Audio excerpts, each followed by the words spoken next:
You need a trim? Right.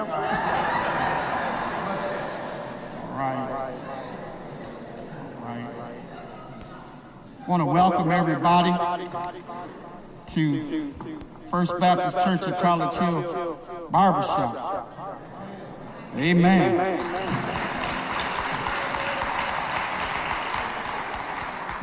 Today we have Brother Eric Virgil. We're going to get his hair cut today. We're going to slice it all off.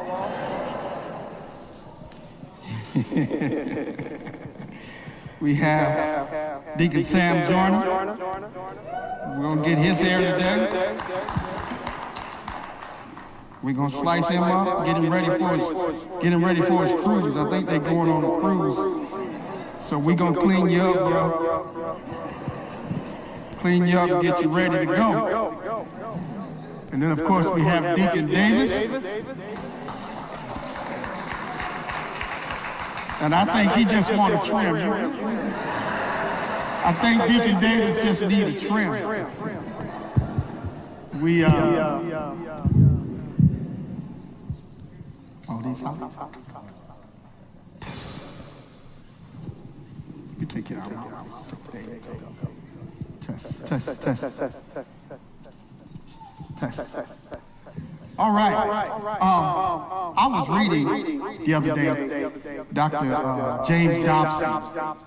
He told a story, his father actually told a story.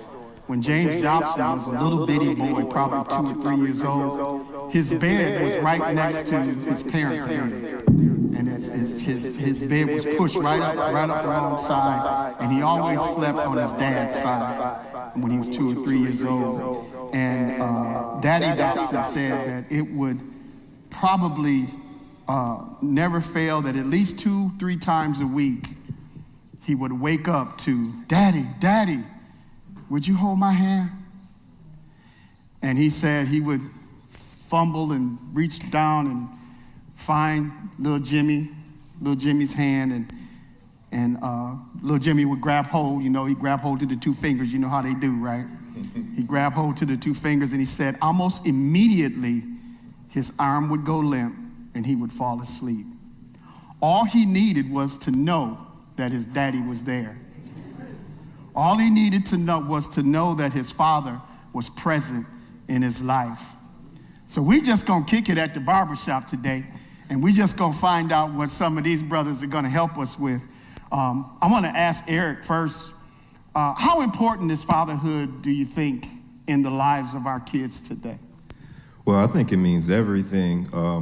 Being a father myself, having a father, I've actually had a father and a stepfather, and just growing up with role models, male role models, to show you how to walk in the way of a provider, a father, and also kind of show you how to walk in the way of God. It's very important, and you don't even realize it until you get older. That's something that really hit me when I became a father. I started to see a lot of my own father in myself, the way I talk to my son, the way I interact with him. Mm-hmm. It gives you those times where you just pause and be like, hold on, that's my dad all over again. So it's super influential, and we don't even realize how deep it is. Yeah, I come from a different situation. I come from a single family home. So there wasn't a father in my house. But I had influences. I had uncles that really influenced my life. To this day, I walk around, I've got a pocket knife and a handkerchief in my pocket right now. My wife and my kids laugh at me about it, but that was their standard. And so I mimicked their standard. I learned how to be a man by mimicking other people who were influenced and they were pouring into my life. And I did not really appreciate that until I was an adult, and I realized that, I walk just like my uncles, I talk like my uncles, I'm bald like my uncles. And so there was, but they had a positive influence on me. And I think that without that, I don't know that I could have been the father I am, because fatherhood is really not for the weak. It's nothing that you can do. Well, in my case, it was a little different. I was raised by a stepfather, even though my father was present. But the man that played a more important part of my growth and development was my Boy Scout leader, to the point that I just wanted to be like him. And I think eventually that's why I was the Boy Scout leader for 14 years in this church. But that not only alongside, you just heard that I was married for 55 years. That didn't come by easy. My wife will vouch that for the first 20, she don't know how we made it to 21. Because unfortunately, the first 20, I didn't have the Lord as the head of our household. Mm-hmm. And until you put the Lord as the head of your household, you can't do this job. So my words to all the young fathers in the audience, if you have not made him the head of your house, do it now. I'm not going to even say do it tomorrow. I'm going to say do it now. I had a little bit of a different upbringing. I didn't have a father in my life. My dad and my mom separated when I was 2 years old, and the next time I physically laid eyes on my father, I was 18. And so growing up, I didn't think I missed anything, because you never really miss what you don't know and what you don't have.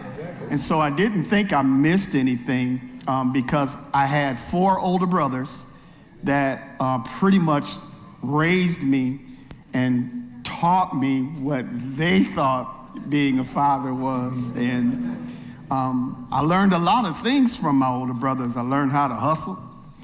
I learned a lot of things from my older brothers.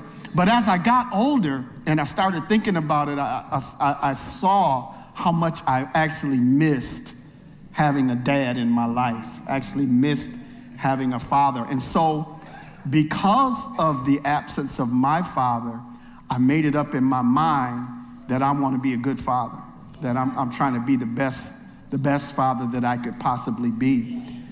You know, situations come up and circumstances arise, but you still got to hang in there as best you can, being a father. So that was, that's what I took out of it. Man, how did becoming a father, Deacon Davis, how did that change you?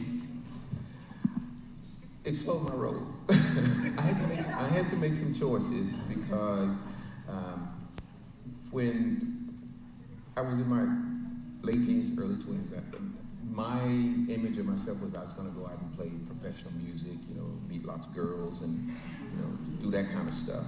But then after we had our first daughter, I realized that she needed me more than I needed that self-gratification stuff, which was scary, because up until that point, I had nobody had ever depended on me for anything other than whatever I wanted. And all of a sudden now I've got this person, and to this day, my oldest child is the one that I fear disappointing the most, because she changed my life in that when I started having to look after her, I had a whole new perspective on what's valuable and what's not. In my case, it was a little different. Me and my high school buddy had made plans. We was going to the military. We was going to do the whole Air Force thing. We had went down to the Air Force and had signed up for the buddy plan, and I was looking forward.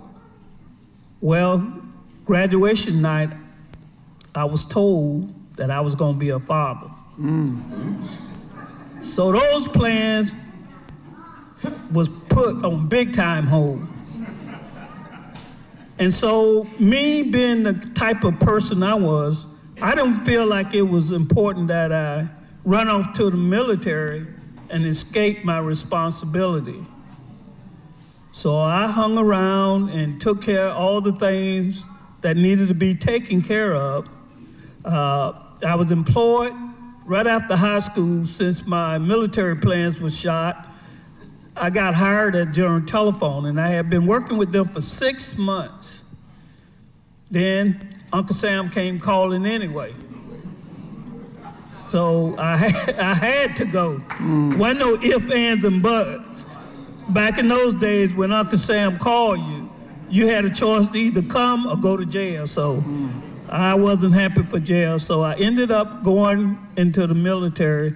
I was blessed in the military. I didn't sign up for it. They took my Air Force credentials that I had passed my health screening from the Air Force. And to show you how God worked, I went into the Navy thinking I was going to have to spend 4 years. Even me not knowing, I was put in the Navy Reserve. And to be even blessed after that, while I was in the Navy, I found out that if you don't make this next rank, you can go home in 30 days. So I said, you know what, rank ain't important right now. I got a good job waiting on me because I was guaranteed my job at General Telephone. So the Lord blessed me in the fact that because I did the right thing by being obedient to his will to care for my needs of my future spouse, because we made a pact just because she was pregnant, we were gonna run off and get married. We was gonna wait a year to make sure that this is what we wanted to do. I was not gonna shrink my responsibility as a father, but I'm saying that you don't have to worry. If this ain't for us, we don't have to do it. And I think the fact that we waited that year and did not rush into anything, but made sure we were the one that God wanted us to be together, that's why we can celebrate tomorrow 55 years. Congratulations. And I would say, as a young father, it definitely puts your priorities it puts your priorities in check. Especially being a young father, I have a lot of young friends who are still single. Some of them are married, some of them have relationships, but a lot of your friends want to have fun. We're young, we're in the adult age where we're out of college, we don't have no priorities besides what we want to do. And you get that call on a Friday night, yo, you want to go out, you want to go have some fun? I'm like, nah, man, I got diapers to change. You know, my wife can't do it all alone. I'm a partner, so I have to help her out. She's tired, she works hard too. So I gotta do my part. And you know, that's a big part of it. You have to be a big supporting factor. And sometimes you don't always want to do it, but you have to play that role because you don't realize, you know, even when you're down and you need help, you come in, you help each other out. You know, little man may not be feeling well. You got to go take him to the doctor. Then a couple of times where I had to take him to the doctor, and that's like a terrible feeling. It changes your perspective too. You have to be there for him. You have to provide for him, and looking at that little baby, when you look at his eyes, that's just, your whole world lights up. So it changes your priorities, and some things just don't become as important as they used to be. Amen. When I was growing up, as I said, single family household, I had friends that, okay, we were kind of rough. We grew up in Ybor City, so we did Ybor City things. Okay, that's all I'm saying, because there may be statute of limitation may not have expired. But I noticed that a lot of my friends, their family situation was when they screwed up, mom would tell them, wait till your daddy get home. Right? Which I didn't have experience, because if I screwed up, Liz got me right away. There was no wait till your daddy, he wasn't coming home. But I think that sort of focused me on the fact that, and I told my kids this, right? Your mother and I, we're a team, right? And so we're in this together. I can make another one of y'all anytime I want to. I can make another one. I can't do that. But I see so many times now, younger couples, you know, they let the kids divide them. And so you got one parent is the good parent, one parent is the bad parent. And when I see that happening, I worked in higher education for a long time, so I saw that, a lot of that, you know, parents being put one against the other. And I always caution that it should be us, not your mama or your daddy. It should be us. And so my kids knew they could go to my wife and she could approve some stuff. And if it wasn't a big deal, what your mama say? fine.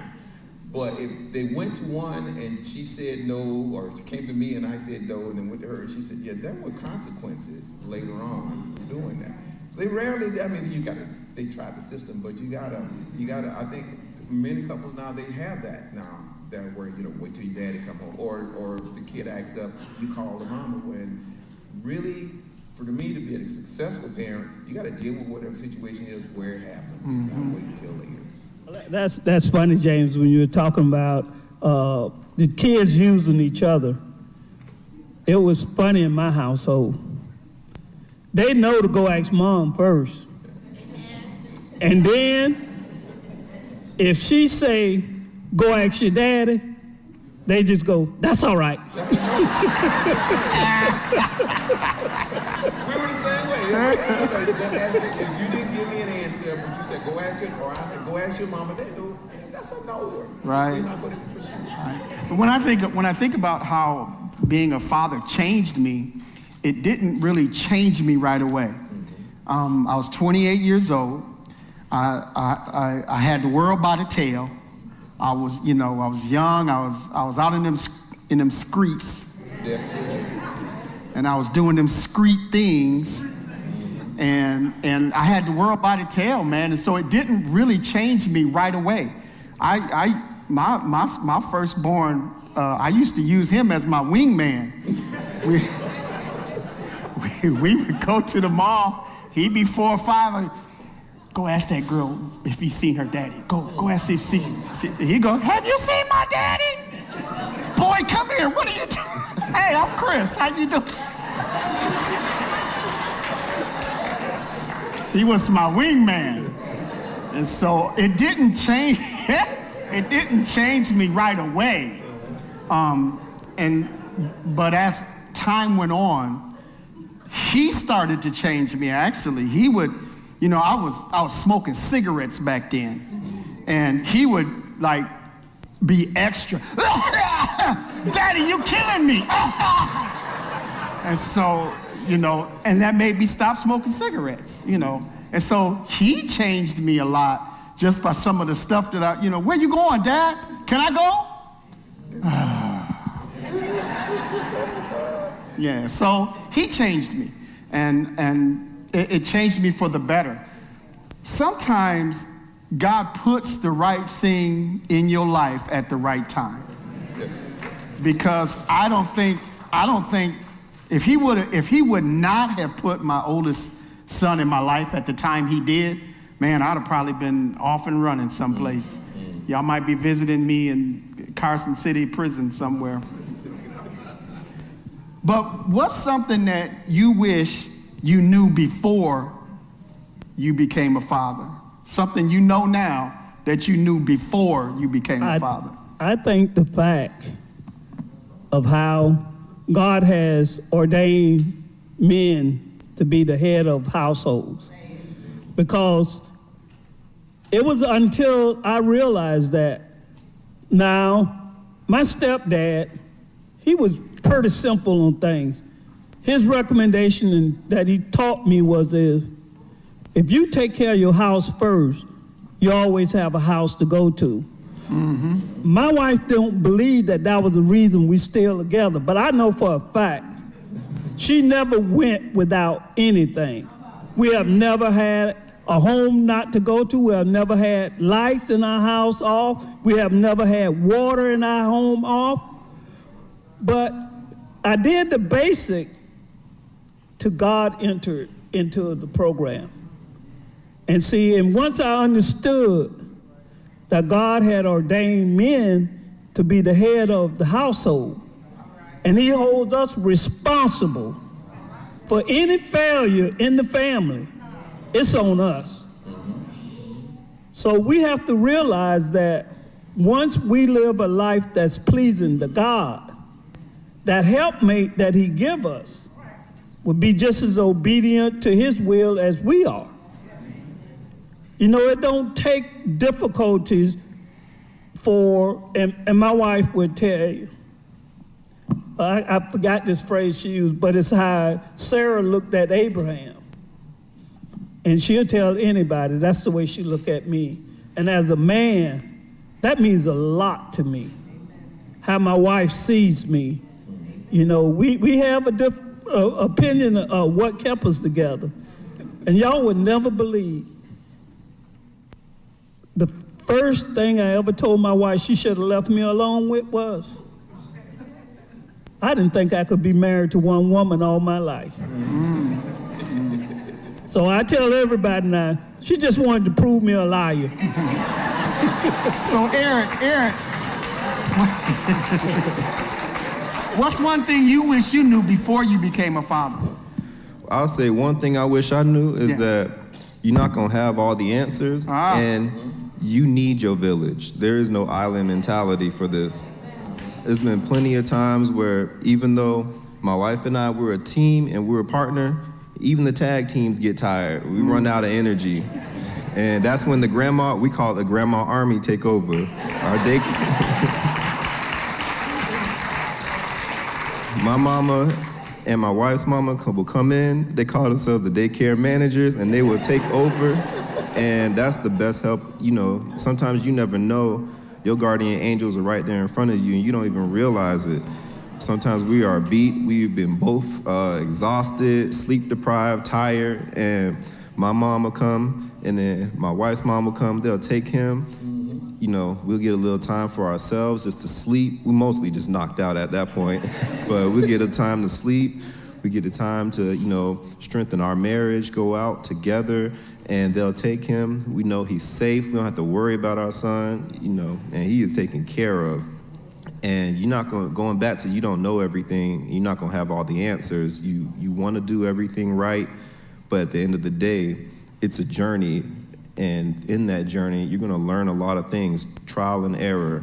And as long as you stay faithful and you keep God first, you're going to have it.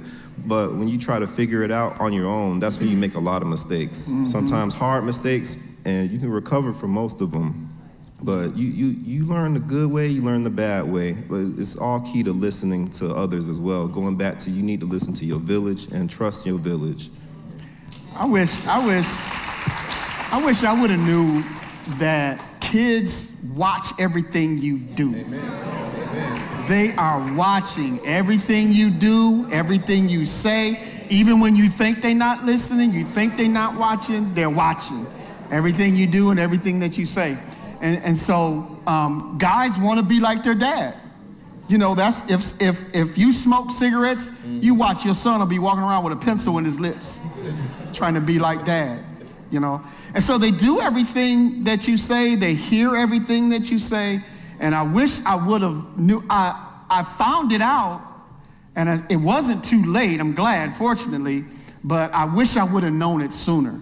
And when all three of my sons, and my daughter, for example, was born, I used to sing this song called Cats in the Cradle to them.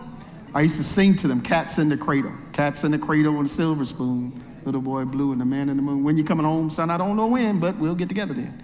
And it's a song about a guy that wasn't spending time with his kids. He didn't have time for them.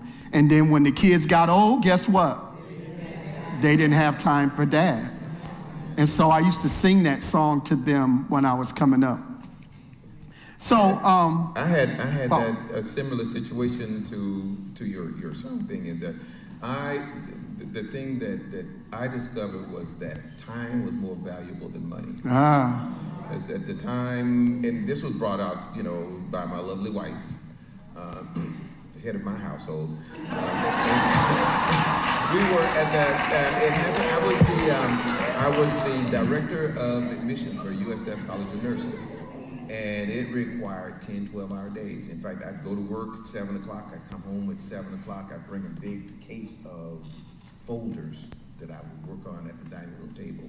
So one day, she had enough, I'd come home, pull into the driveway, baby girl standing there in the front door with steam coming out of her collar, and says, you might as well leave that case in the car, because you got two babies in here, they're waiting to see their daddy. And so you come in and kiss them on the head and go sit at the table and go over them folders. It's not good for me. You got to. And so, you know, at first I was, you know, like, well, were we making this money here now? Because, you know, we were. Nice job. And so, but as I contemplated what she was saying was that, yeah, they're only going to be babies for a short period of time. And so many times we're so busy about, especially the men in the family, trying to make that money, make that dollar bills, get that stack, that we forget that, like Pastor said, what we're raising there are people who are after the dollar bill rather than after the relationship. And I think that for me, it came, especially because, like, we just got back, my wife and I just got back this morning. We took the family over to Orlando, right? Had all of my kids, one of my son-in-laws got a good job, so he wasn't there. But the one exception, all of my kids, all of their children, we were all in the same house, right? And so I'm sitting, I'm watching them, as they commune with each other. That if I had continued, my kids, it worked for daddy, and it didn't, right. It can work for me. But last night they were raising so much saying I thought the cops would come. But it was, I think it blessed my spirit because it reaffirmed that the decision I made not to really stress doing all that work all the time was the correct one. And in that aspect, as I look back and the portion of raising our kids, now my daughter, she got slacked on. I sit here and admit it. I didn't do the fatherly thing, and it might have been because her life, most of the time I was in the military. It was funny when I first got out of the military, she knew who daddy was on the picture, but in real life, who you do? She did not recognize her father. So we didn't have that real bonding but it came later. Now with my son, I had him in scouting, so we did a lot. And this is something I want to talk about today that I see different than when I came up. Nowadays, I see young fathers everywhere with their children. I see fathers more with their children than I see mothers with their children nowadays. And that's just a blessing to a black man. Yes, it is. To see black men with their kids everywhere. Yeah.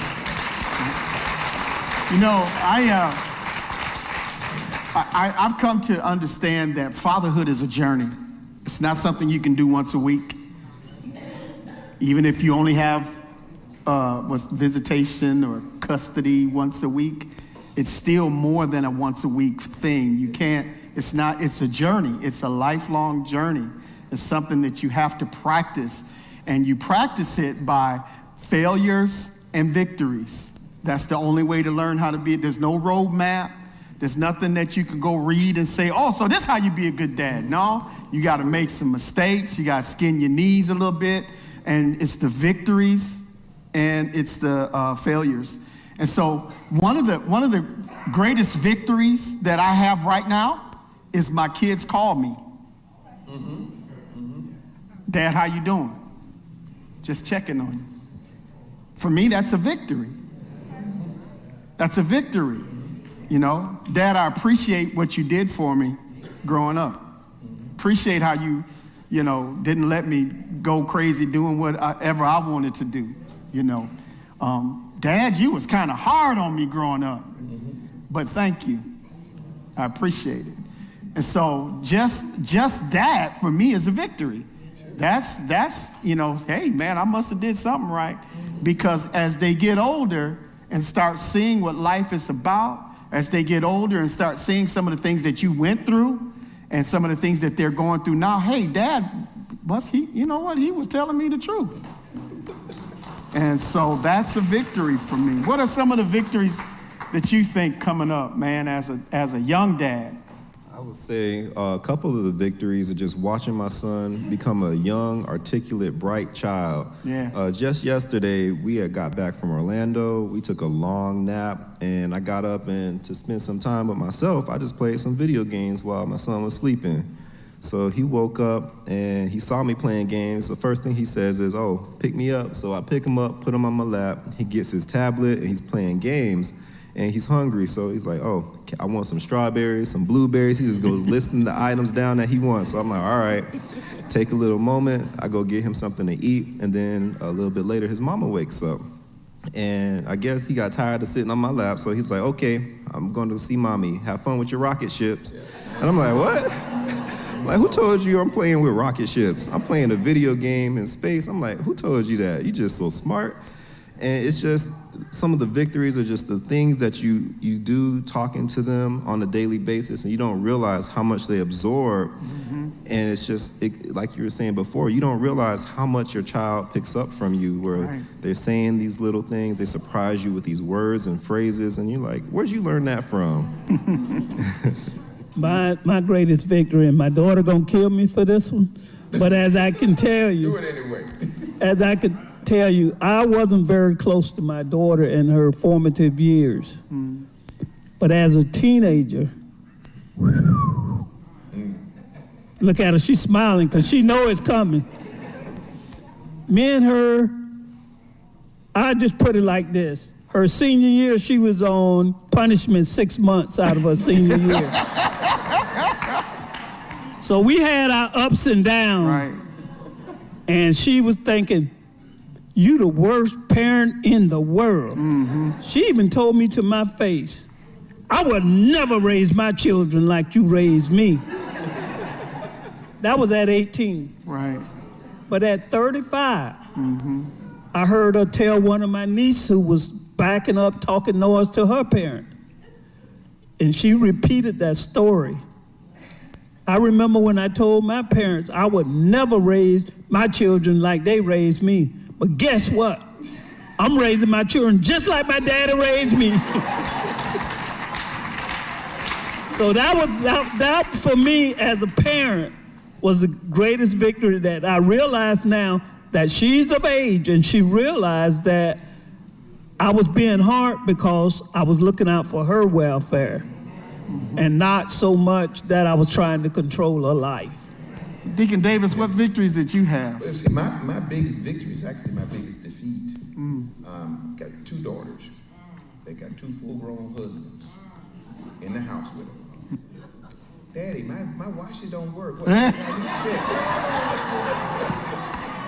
I'm gonna bring my car around there. Can you check the oil in it? Because it's sounding kind of funny.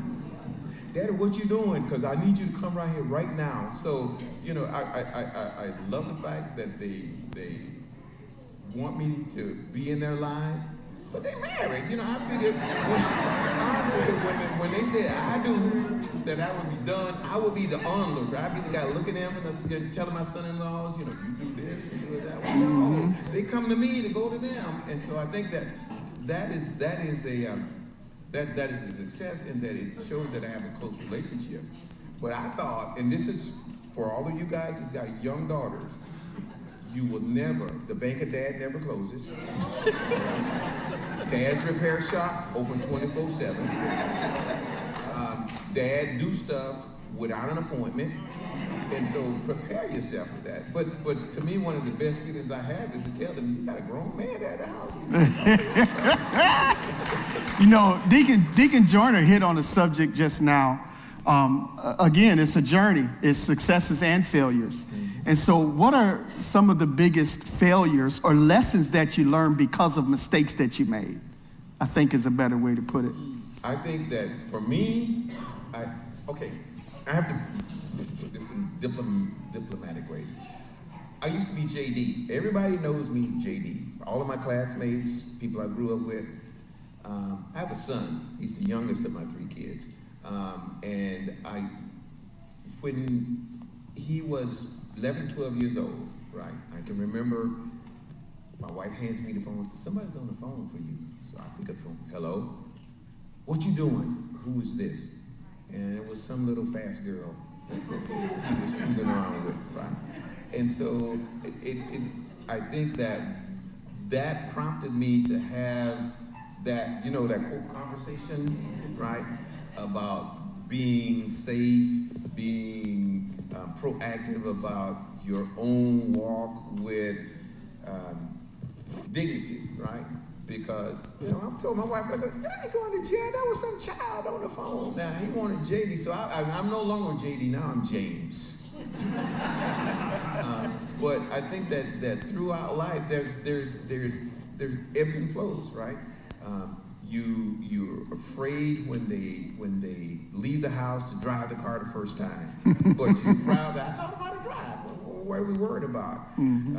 You get strange phone calls in the middle of the night, and you're afraid it's because they're not home, but it's one of their friends looking for them. And so there's challenges, and then there's what I consider blessings on both sides of that. So there's always that concern. My oldest kid is old enough that I can't tell her age because she beat me, but even at her age, I'm still concerned about her welfare, about how she's living her life, how she treats her kids, which she's a great mother, don't get me wrong.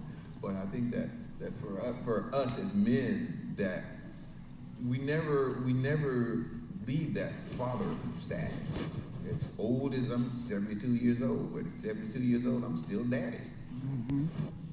If I had to say my failures, I would say those first 20 years that I put my wife through. I'm not going to go through it and tell you every little itty bitty part. Come on, spill the tea. But my first 20 years, I am nowhere near what I used to be, and I thank God for that. And Eric, what about you, man? What mistakes have you learned from, lessons learned as a young dad? So I'll say one of the biggest mistakes I've made as a young dad, first of all, it taught me a great lesson that I'd be a great father. But my biggest mistake was starting a family that wasn't what I got now. And that was before, when I was in college. I was young, and I remember sparing y'all the details, because it's like a 2-part season of that. But when I got dropped off to college, both of my dad and my stepdad sat there and gave me the talk. And I guess I didn't listen because halfway through college, I had a little too much fun, and I found out, or at least I thought, I was going to be a father. So the last 2 years of my college life, I spent being a dad, going to class, with the child, having to take care of a child. Everybody on campus knew I was a dad until after I graduated, and I found out I wasn't a dad.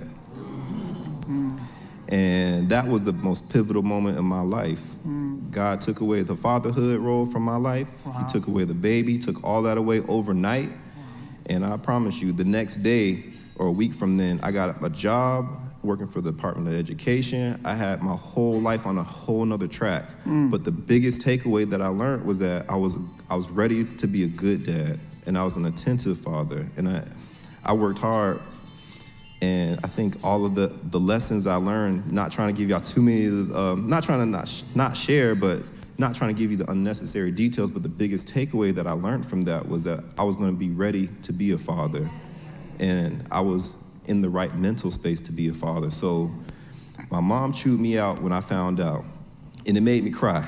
And then right after my mom chewed me out, my wife, who was just my best friend at the time, called me and chewed me out, talking about how irresponsible that was. Wow. That should have been my sign right there. She said, how could you be irresponsible? You got your whole life ahead of you.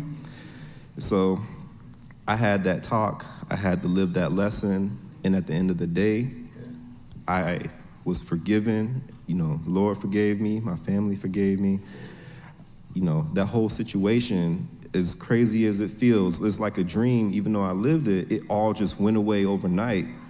And my life came back to where it was because I had big dreams. I wanted to go to grad school. I wanted to do this. I wanted to do that, get a job working in the game industry. But when I found out that baby was coming, I let all of it go. And it made me sad in my heart. I had to let all of it go because my first priority was making sure he had a good life.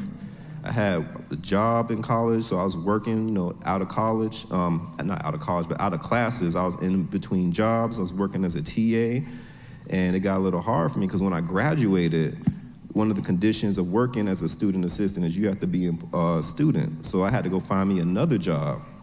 I was looking for work. So before the real struggle started to hit me, that's when I found out I wasn't a father, before the reality of the decisions that I had made started to hit. It was like a saving grace. But that was one of the biggest failures. Not listening to my family, not listening to my parents, not making the right decisions. But I was given mercy and grace, and now I'm in a good position. I have a family the right way.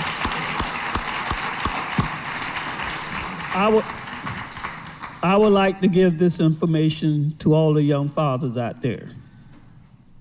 Most of y'all see now, you see me come in, hardly ever do you see me without my wife. I found out those 20 years that I had all those difficulties is I was without her.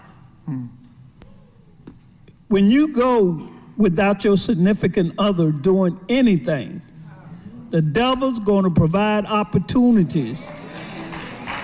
And if you ain't a man to resist the devil's temptation, let me tell you, it's out there. It's out there.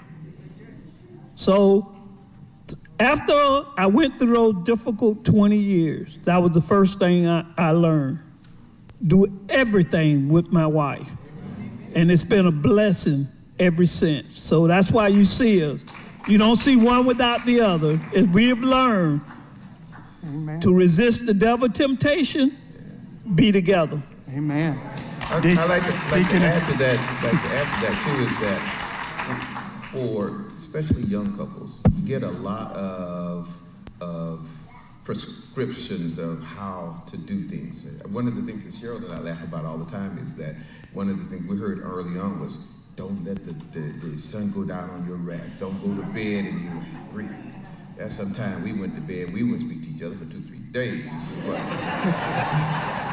it was what it was, right? And we've been, ain't gonna be no sleep then. For 47 years, we still sometimes ain't speaking to each other when we go to bed. But we work to resolve those. And so, there's tons and tons of books, and what you have to do is you have to personalize it to yourself. Yeah. Each couple's got different personalities. I'm an introvert, my wife is crazy, right? And so I've learned to deal with that.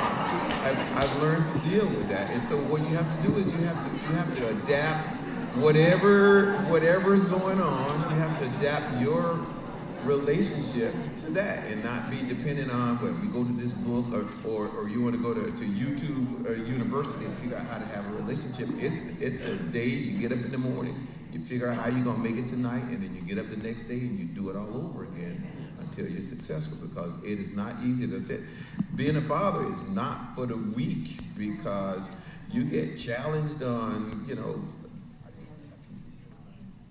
my son used to think he was going to be a thug, right? He grew up in Brandon. He ain't no thug. And so he coming out with his pants hanging, head down, his butt, and he wants to cuss and do all this crazy stuff. And I'm like, bruh, you soft. And that's a success on my part, because I raised him that. He's never had to drink out of a water hose, right? He never run down the street with no shoes on. He can't walk from the bedroom to the bathroom unless he puts some slippers on. I think that you have to personalize your relationship to make what works for you. Yeah. We're gonna have to get out of here pretty soon, so I just want to touch on a subject. That's why it takes so long to get a haircut in the barbershop, because we be talking. But I want to touch on a subject. If you watch social media, if you're on social media, and you're watching the TikTok and the Facebook, if you believe that on social media, black men ain't snot. They degrade us. And if you look at anything that happens, they'll say, they ain't got no daddy in the house. They'll say, things like that. And so, being a father in that society, for a new father, especially like Eric, it would probably be scary when you first find out that you're gonna be a dad. Something to be afraid of. Yeah, for old folks too. We live in a society where, let's just face it, we have to have the talk with our young men. Black fathers and mothers have to talk to their black young men about what to do if you get pulled over, right? You have to have that talk. And it's scary sometimes being a parent. Your child walks out and you going, Lord, Need you to cover him. He going, I know he going to this party, but Lord, they shooting up parties now. Lord, he said he just going to the basketball game, but they shooting up basketball games now. And so when they walk out of the house, it's scary. So how do you deal with the fear of being a black father in today's society? Boy, that's a tough one. Well, one thing about it, I don't have any teenage sons, so that's a blessing. But I got to worry about my great-grands and my grands. They're in that age bracket where they can have it. But not too many of them hang out in places.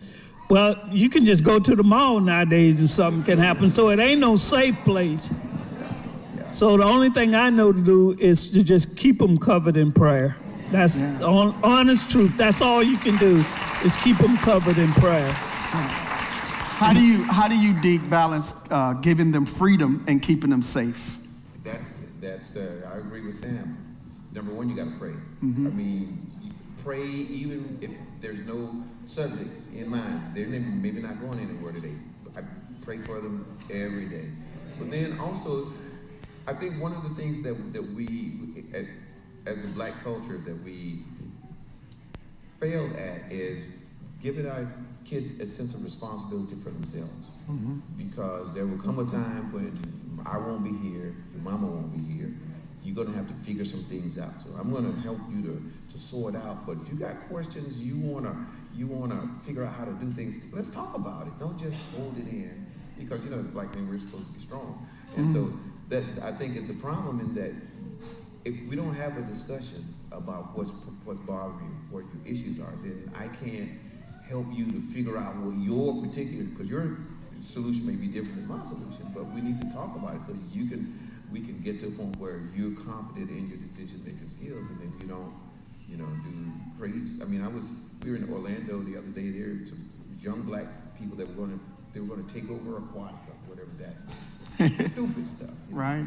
And I think that the challenge is, especially fathers, is that we need to have those discussions. Be open to them coming to you and asking you things that maybe are not as comfortable. Yeah.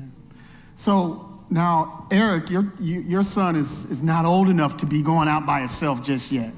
But does the reality of systemic injustice and the reality of violence that we're going through now, does that affect how you parent?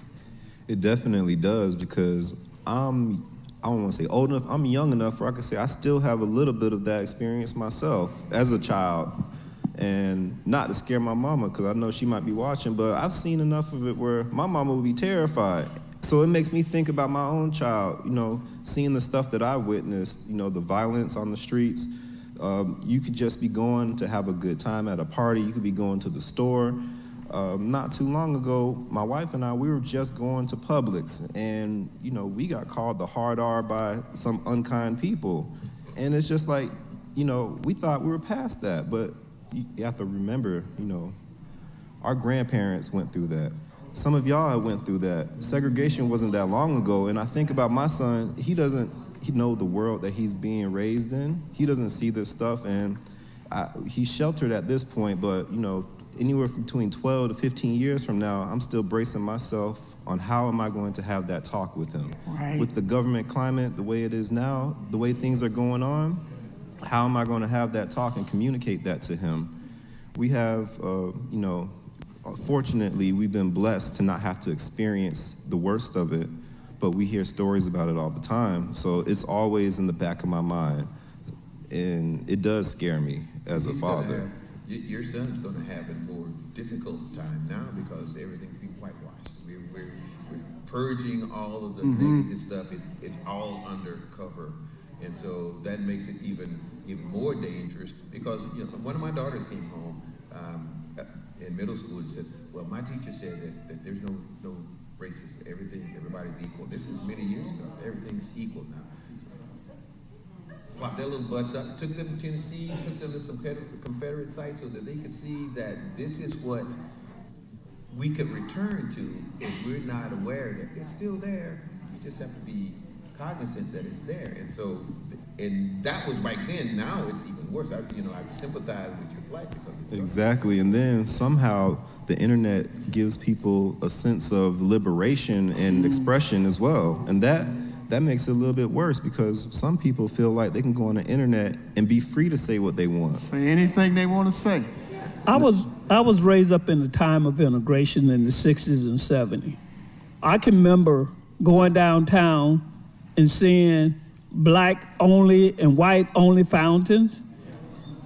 But really the first time I really felt deep racism was when I went to the military.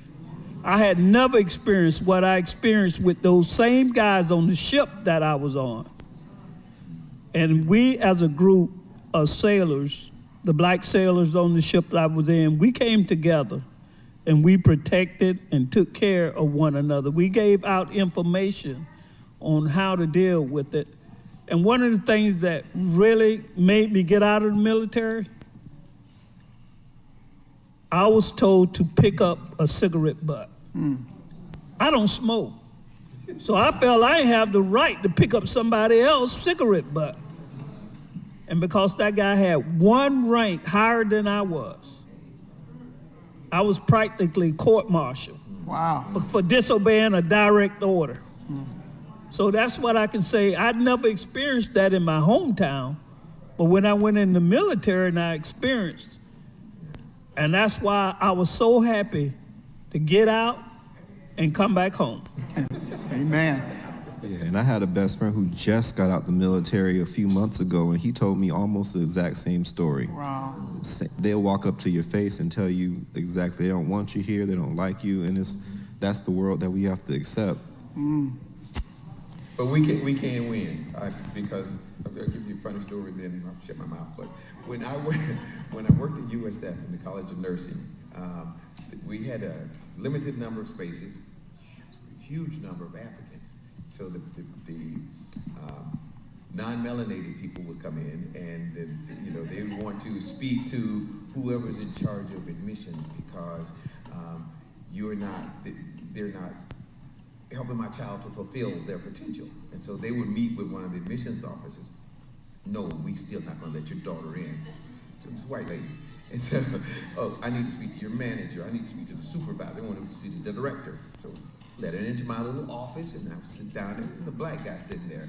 And so I can tell you how many times that I have watched people not like us bite their tongue because they understood that we are in positions of power. We have control over things. And so I think that for up-and-coming youngsters like Eric, that we need to understand that the power that we have, we need to use it for good. Because when I was in that same situation, I was the director of admissions, first black person to do that. The person behind me was a young white lady, but there were blacks in the medical center at USF who told me, you need to be careful who you see talking with. Now I'm talking with janitors and maintenance people and yard folks. You need to be careful because you got a position and you got business cards, right?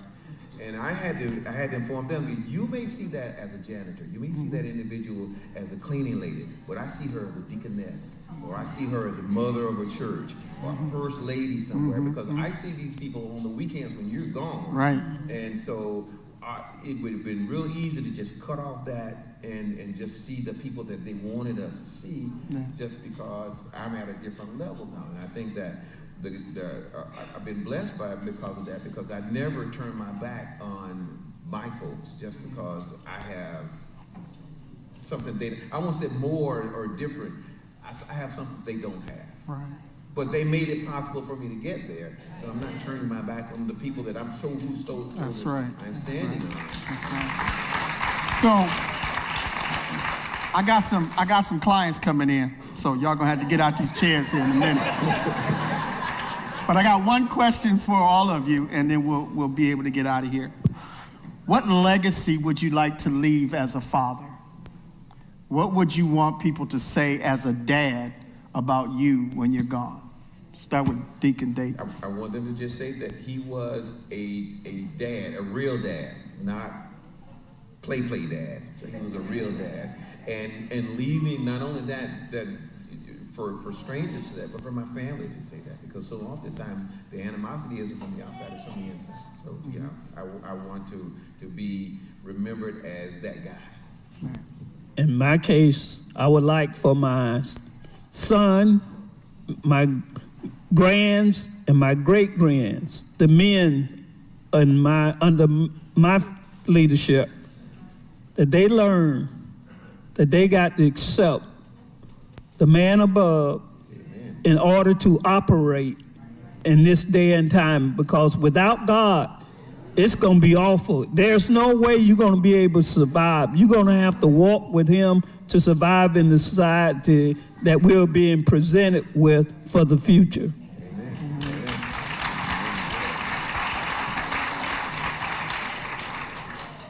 I would say, as a young father, I still have I have a long journey ahead of me, but I want for my children, my grandchildren, all of them, when they think of me, I want them to know that I was a provider, that I was a support. I supported my family, I supported my community the best way I can, and I also want them to know that I know God and that I did the best I could to walk with God, and that I wanted to set an example as a man, as a father, and as a partner, a husband, on how to walk with God. Man, for me, I would want as a legacy, give you an example. My daughter right now, she won't, when she go on a date, she will not open the car door.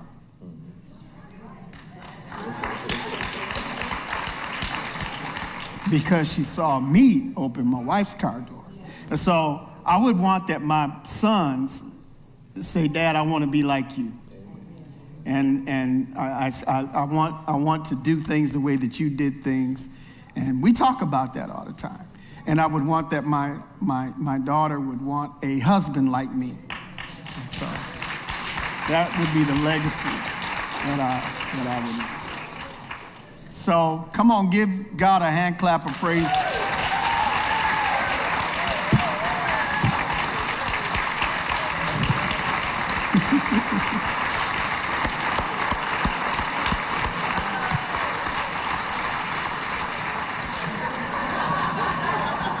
Good. Already, I'm cruise ready. No, man.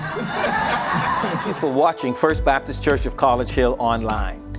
I hope today's worship experience blessed you and would help you develop a closer relationship with Jesus Christ. We want to stay connected with you and help you on your Christian journey. So if you're a guest, be sure to complete the connection card in the description. Join us for live online services every Sunday and visit our website fbcch.org to find out all of the latest news and events happening here at FBCCH. Make sure to like and subscribe so you don't miss anything happening here at the Hill. And share this with a friend so it can bless them as well. Thank you again for watching. God bless you.